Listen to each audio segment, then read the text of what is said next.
Chers amis journalistes, chers invités, chers frères et sœurs, bonjour. Ce 22 décembre 2023, notre parti, les démocrates réformateurs ISL, tiendra son premier congrès ordinaire à Dakar, au Stadium Marius Ndiaye. À cette occasion, notre parti, conformément aux procédés démocratiques qui régissent son fonctionnement et son organisation,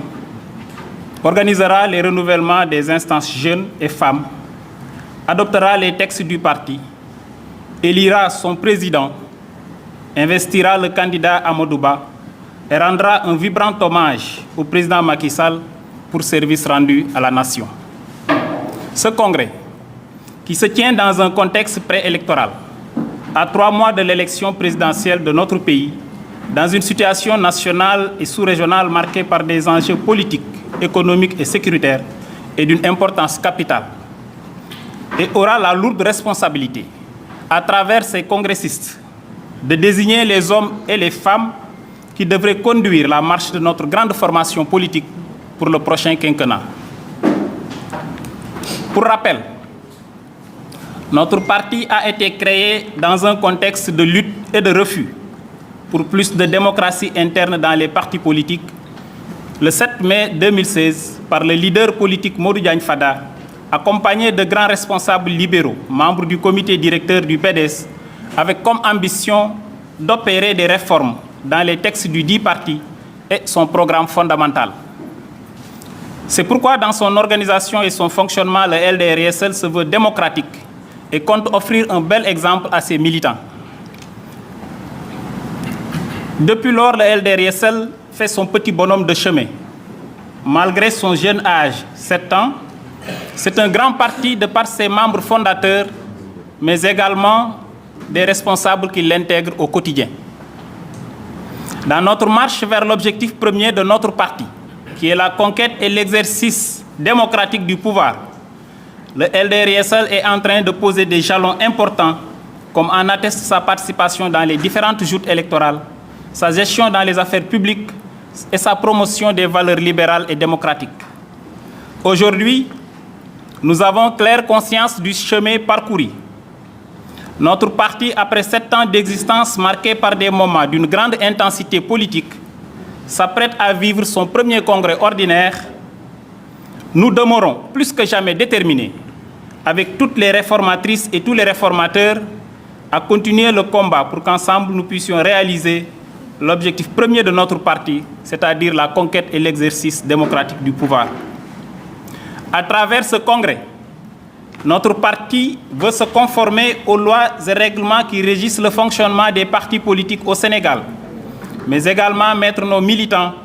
à l'épreuve de la démocratie. Cette dévolution des responsabilités politiques à travers des élections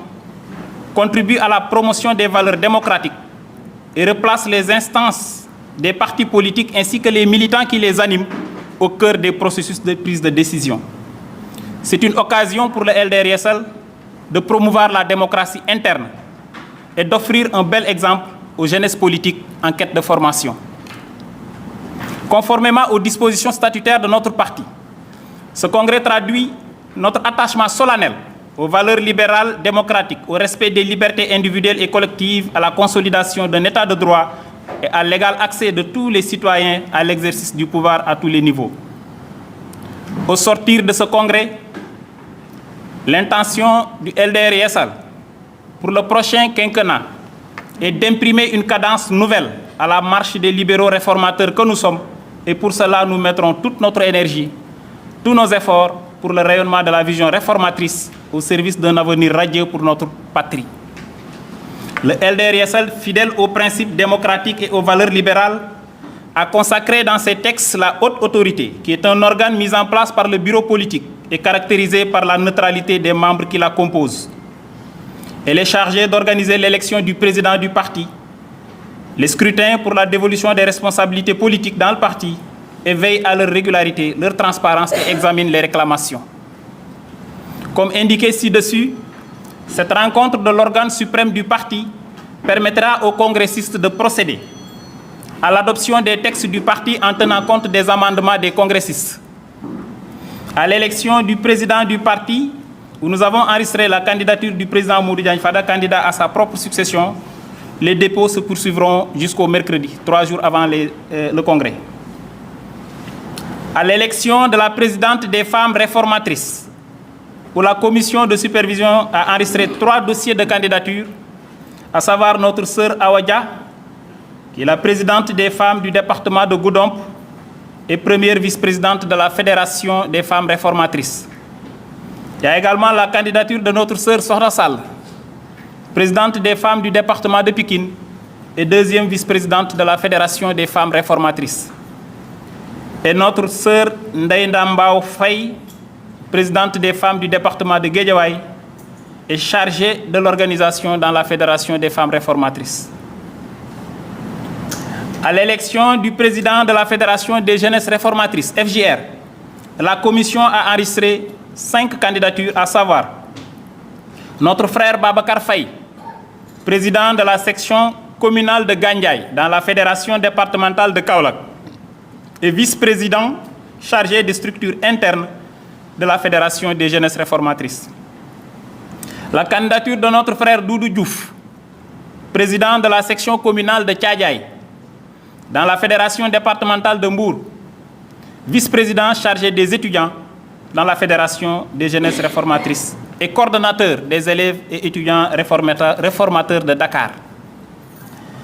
La candidature de notre frère Malamine John, président de la section communale de Noto Diobass dans la Fédération départementale de Thiès et président de la commission électorale dans la Fédération des jeunesses réformatrices. Notre frère Mamadou Cham, responsable des jeunesses réformatrices dans la commune de Djahaï, Fédération départementale de Kermassar, et en même temps vice-coordonnateur, porte-parole de la Fédération des jeunesses réformatrices. Enfin, notre frère Omar Ka, président de la section communale de Kerbaka, dans la Fédération départementale de Kaolack, président de la commission d'organisation de la Fédération des jeunesses réformatrices et coordonnateur des élèves et étudiants réformateurs du département de Kaolack. Tout à l'heure, devant vous, nos amis de la presse, nous allons procéder au choix des couleurs des bulletins de vote pour chaque candidat. Après la proclamation des résultats au Congrès, en cas de contestation du processus électoral, les candidats réclamants peuvent, conformément au texte du parti, saisir la commission des recours, qui est l'instance habilitée à statuer sur les validités des décisions de la haute autorité. Conformément à la résolution du dernier bureau politique, les congressistes procéderont également à l'investiture du candidat Amadouba, candidat de notre parti, de la coalition Benno Bokk Yakaar et de la grande majorité présidentielle. En dernier lieu, les délégués au Congrès vont rendre un vibrant hommage à son Excellence le président Macky Sall en l'élevant au grade de la calebasse d'or, qui est la plus haute distinction de notre parti. Fait à Dakar le 16 décembre 2023. Merci de votre aimable attention.